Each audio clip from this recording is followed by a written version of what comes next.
this is the ending of The Mandalorian Season 1, and this is the ending of Season 3. Besides the obvious differences in scenery, not much has changed. Din Djarin and Grogu are still together. However, one feels exciting and purposeful, while the other feels hollow. And I think the reason why lies buried in just a few surprising, largely undiscussed sentences from the show's creator, Jon Favreau. I think people expected Mando. He had the sword. He's going to take the throne. He's going to change from a traveling bounty hunter to, you know, Aragorn or something. For Frodo. But if you look at the clues, it actually hopefully makes you reach the conclusion of where we went, because if you notice, from the first time he uses the darksaber, it's heavy for him. Even the armorer tells him that.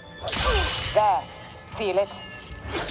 You are too weak to fight the darksaber. These quotes stuck with me, not necessarily because Din Djarin should have had a story exactly like Aragorn from Lord of the Rings, rather because they expose something deeper. A problem The Mandalorian has struggled with ever since 2020, beginning right after this scene. Don't be afraid.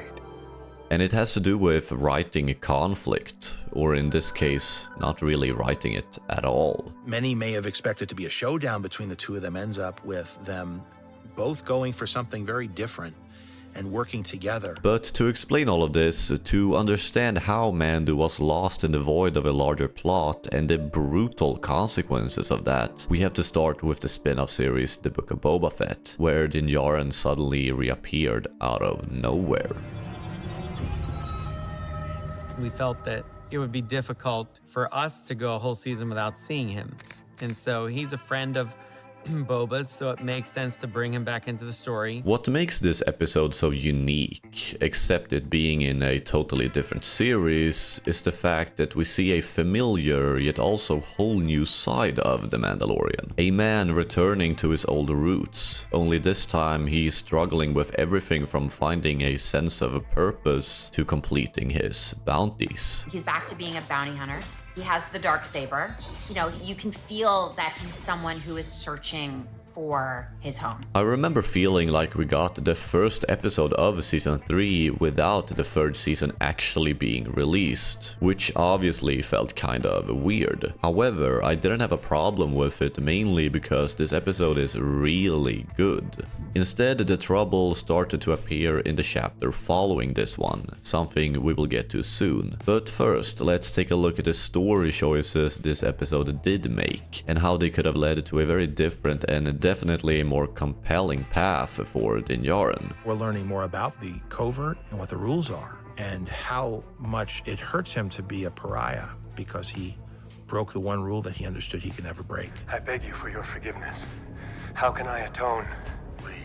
Apostate. And this banishment created existential dilemmas on so many interesting layers. Because even if he broke the rules, Din Djarin deep down knew that if the situation called for it, he would do it again. Which makes this moment extremely powerful and important. Because if you think about it, this is the first time he really begins to question everything he has previously lived by.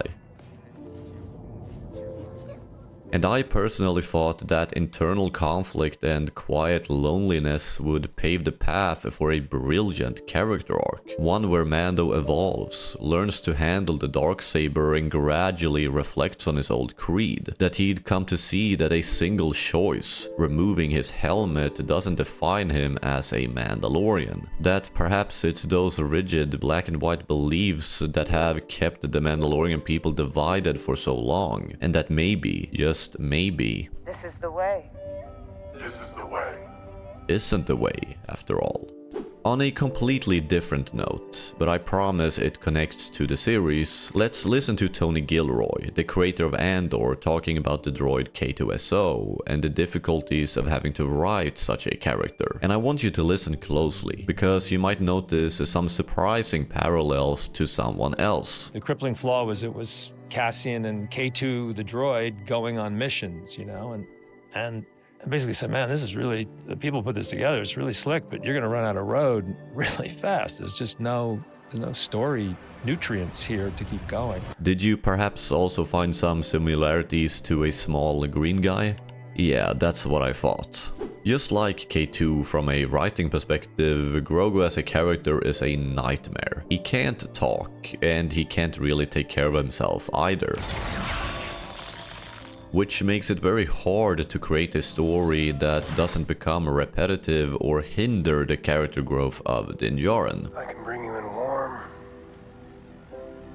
or I can bring you in cold. Going back to the early stages of the show, Din and Grogu's relationship was obviously what carried the series forward. They challenged one another, made each other explore parts of their past they'd rather forget, and through that bond, they rediscovered a sense of purpose. But deep down, we always knew Grogu was destined to find his way back to the Force. The entire narrative had been building towards that powerful moment at the end of Season 2, which is exactly why it's become so iconic. And as Tony Gilroy pointed out, in a dynamic like this, you eventually run out of meaningful stories to tell. That's why the decision to separate them made a lot of sense, especially for Mando. It gave him the opportunity to grow into his own character, independent of the bond that previously had defined him. Which brings us to this moment, and the decision that never should have happened. It was really the combination of these characters that became the heart and soul, and we knew that we had to work our way to that inevitable separation a few times. And then this season was about bringing them back together again. Okay, little guy. I'm happy to see you too.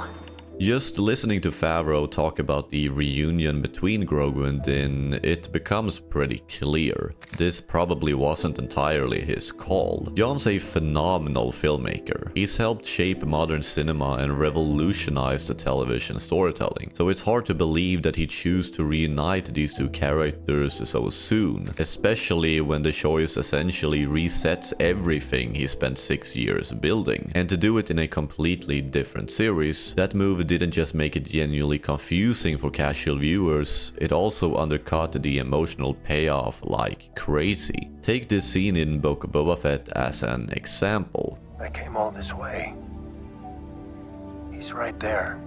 Mando finally finds a sense of closure, and in that moment you can see just how much groundwork had been laid for a character like Mando. Groundwork that made it possible to explore a story about religion, Star Wars history, destiny, morality, family, and what it means to be a Mandalorian. Something Season 3 obviously dived into, but without the backbone and the tension of the previous stories. And then the sort of exploration of that opens up our world into many different points of view on what it means to be Mandalorian and what does it mean to be the Mandalorian. The whole theme of the series and its best part has always been about Din Djarin taking responsibility. It began with Grogu, who quickly became the catalyst for every major change in Mando's life. Through that bond, he was forced to grow, to become selfless, compassionate, helpful, even a father figure. The next logical step would be to take responsibility for the Darksaber and the weight that comes with it. Whether he would rise to lead or simply become a crucial part of Mandalorian legacy, that's something I'll leave for you to debate in the comments. But one thing is clear, the writers handed that role to bo-katan instead,